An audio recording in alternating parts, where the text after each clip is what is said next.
통합과학 9번째 차시입니다. 이번 영상에서는 원소의 주기성에 대해 배워보도록 하겠습니다. 우리는 지금까지 우리 주변을 구성하는 원소들이 어떻게 생겨났는지 알아보았습니다. 과학자들은 이제 이 원소들을 어떤 성질을 기준으로 체계적으로 분류하기 시작을 합니다. 그래서 만들어진 것이 바로 오늘의 수업 주제인 주기율표입니다. 주기율이라고 하는 말은 어떠한 규칙성을 가지고 일정한 간격으로 반복되는 걸 의미하거든요. 그러니까 이 원소들의 화학적 성질이 일정한 간격으로 반복되는구나. 그리고 그것을 체계적인 표로 정리한 것이 주기율표구나라고 여러분들이 이해를 해주시면 되겠어요. 사실 주기율표의 역사를 돌아보면 여러분들이 배우고 있는 교과서에 나와 있는 주기율표가 처음부터 완성이 됐던 건 아니거든요. 처음에는 이 라부아지에라는 사람이 그 당시까지 발견됐던 원소 33종을 4가지의 성질로 분류를 했었습니다. 그런데 사실 지금 생각해보면 그 기준이 조금 이상해요. 하지만 뭐 그렇다고 하더라도 이 원소라는 것을 체계적으로 분류를 한 첫 번째 시도였다라는 것만으로도 굉장히 의미가 있었습니다. 그러다 그 다음에는 데베라이너라는 사람이 새쌍 원소설을 주장하게 됩니다. 성질이 비슷한 원소를 세 쌍씩 연결하는 거예요. 그러다 그 이후에는 뉴렌즈라는 사람이 옥타브설을 주장합니다. 옥타브라고 하는 것은 여러분들 도레미파 솔라시 도. 자, 이게 옥타브죠. 한 옥타브죠. 자, 그래서 원소를 이렇게 나열을 했을 때 여덟 번째마다 성질이 비슷한 원소가 반복돼서 나타난다는 규칙성을 발견을 합니다. 그리고 그 다음이 좀 중요한데요. 그 다음은 멘델레예프라는 사람이 그 당시까지 발견한 63종의 원소를 원자량, 즉 원자들의 상대적인 질량을 순서로 배열을 하면서 성질이 비슷한 원소들이 주기적으로 반복되는 것을 발견하게 됩니다. 하지만 이것도 조금 맞지 않는 부분이 있었어요. 몇몇 원소들의 주기성이 조금 벗어났습니다. 그래서 현재는요, 이 모질리라는 사람이 이 멘델레예프가 고안했던 주기율표를 살짝 수정을 합니다. 어떻게 수정을 하냐면 이 주기율표의 원소들의 원자 번호를 부여를 해서 순서대로 나열을 합니다. 이거는 멘델레예프랑 똑같아요. 그런데 이 원자 번호를 부여하는 방식이 멘델레예프 같은 경우는 원자량을 순서로 부여를 했지만 이 모질리라는 사람은요, 이 원자들이 가지고 있는 양성자 수를 기준으로 원자 번호를 부여를 해서 순서대로 나열한 겁니다.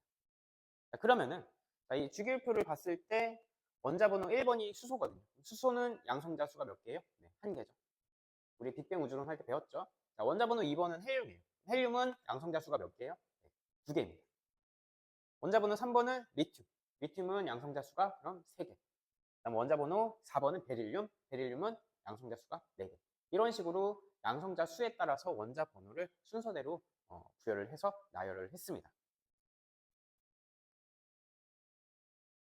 그래서 정리를 하면 여러분들이 지금 배우고 있는 현대의 주기율표는 누가 만든 것이다? 네, 모즐리라는 사람이 만든 것이다.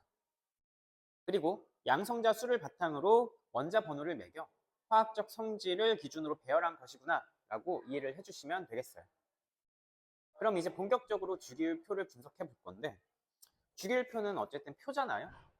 표는 가로와 세로가 무엇인지가 가장 중요합니다. 자, 먼저 이 주기율표의 가로줄을 보면은 가로줄을 우리는 주기라고 불러요. 그래서 1주기, 2주기, 3주기 쭉 해서 약 7주기까지 있습니다. 자, 그리고 세로줄은요, 족이라고 부릅니다. 그래서 1족, 2족 쭉쭉쭉쭉 해서 몇 족까지 있느냐? 18족까지 있어요.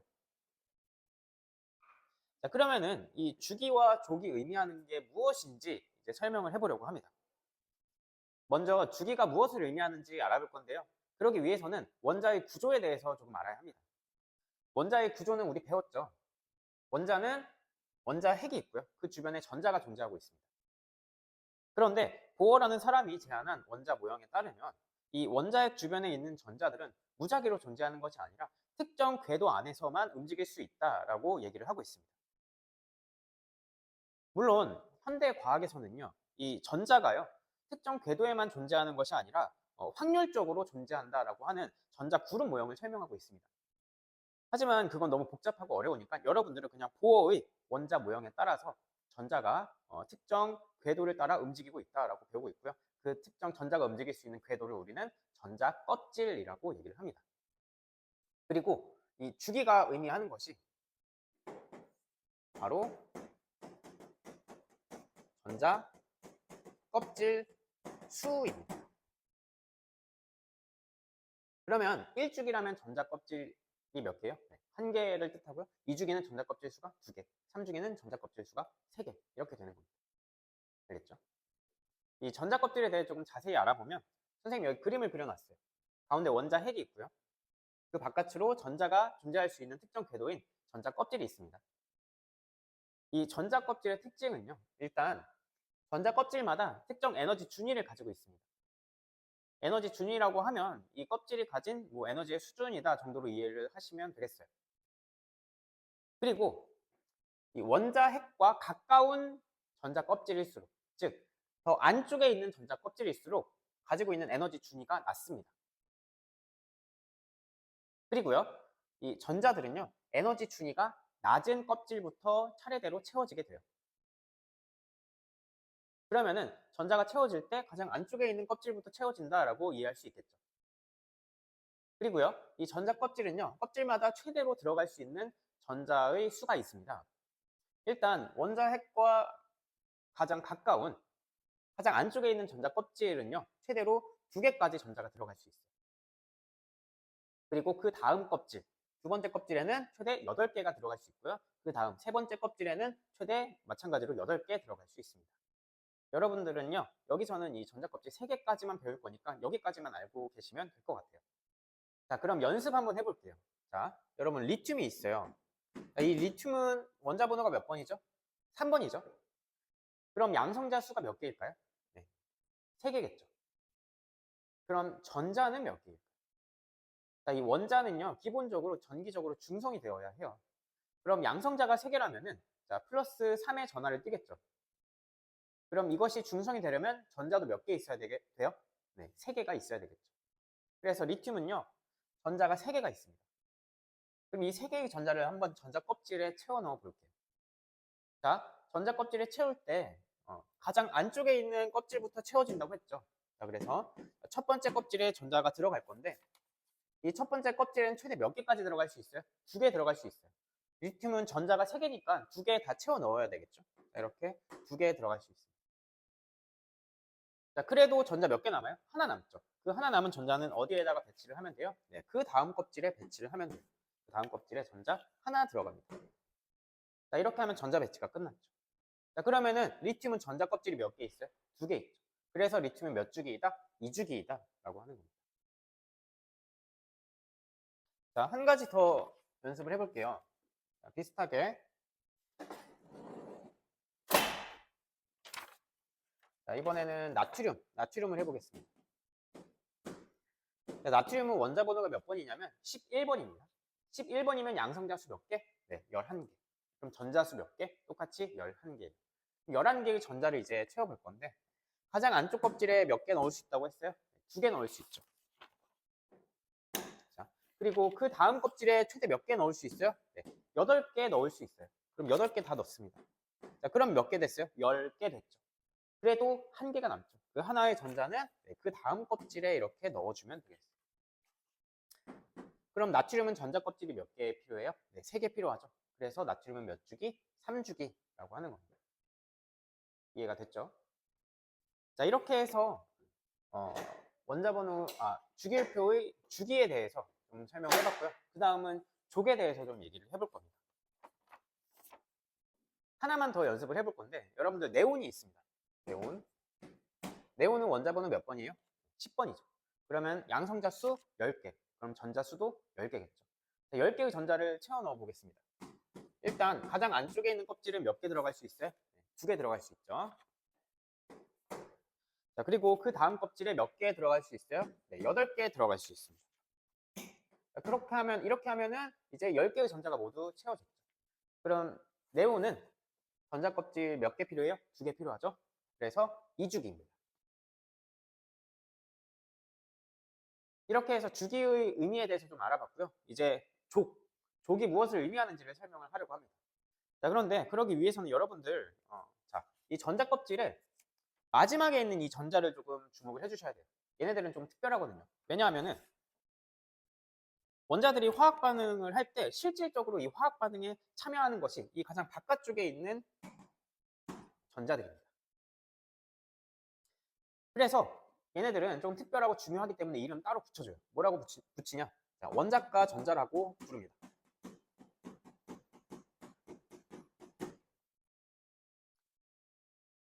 그래서 이 족이 의미하는 것이 무엇이냐면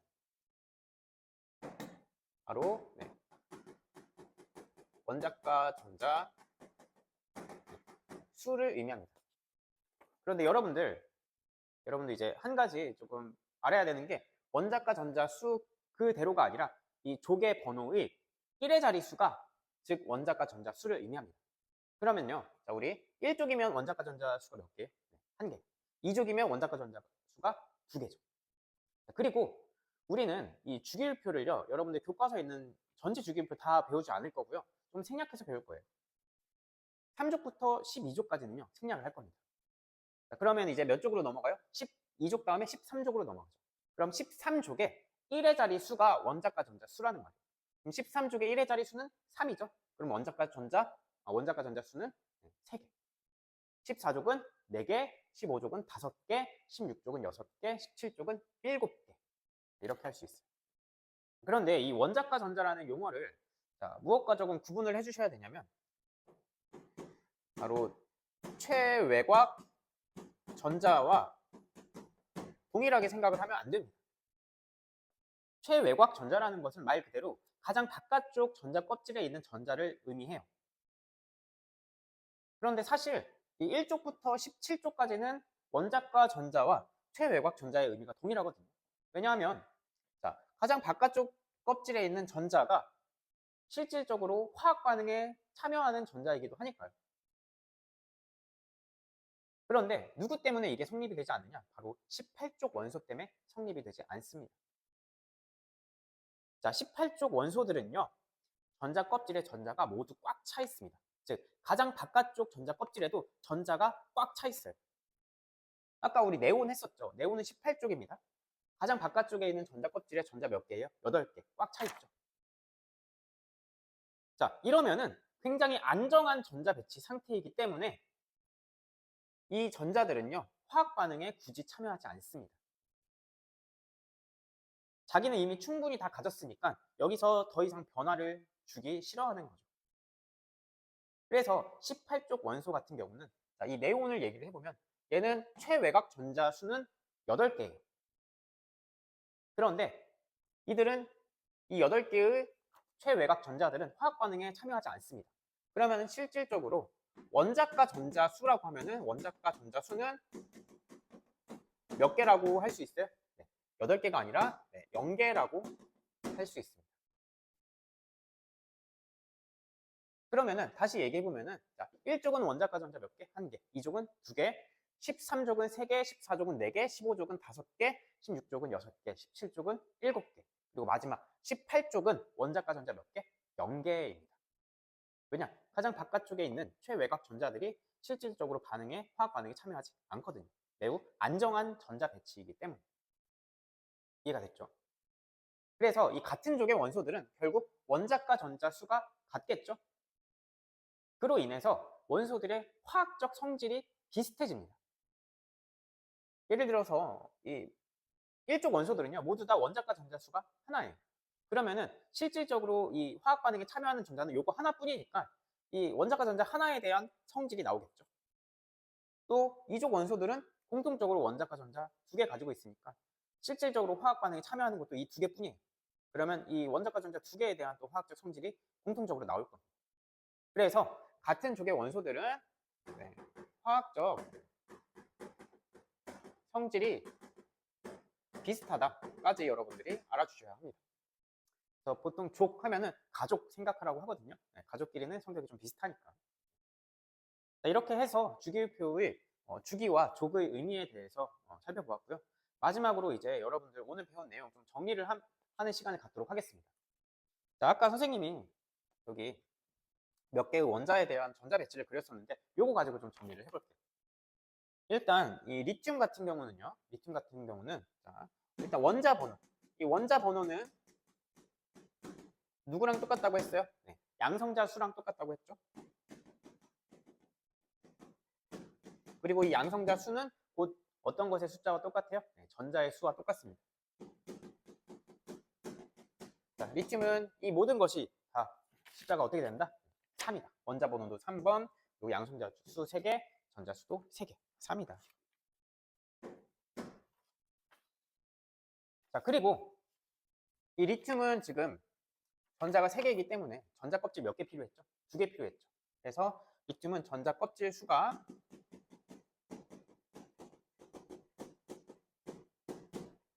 2개죠.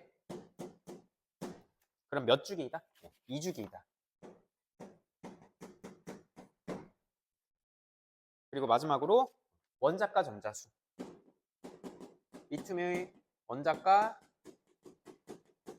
전자수는 자, 몇 개였죠? 가장 바깥쪽 껍질에 있는 전자 1개였죠. 1개다. 그럼 원자과 전자수 1개면은 얘는 몇 쪽이다? 1쪽이다. 자, 이렇게 해서 리튬은요. 원자 번호는 3번이고요. 그리고 2주기 1쪽 원소에 해당합니다. 자, 이렇게 하면은 주기율표에 대한 분석 여러분들도 쉽게 할 수 있겠죠. 자, 그래서 이번 영상에서는 여기까지만 할 거고요. 다음 영상에서 이 주기율표에서도 금속과 비금속 원소에 대한 특징이 있거든요. 그것에 대해서 조금 배워보도록 하겠습니다.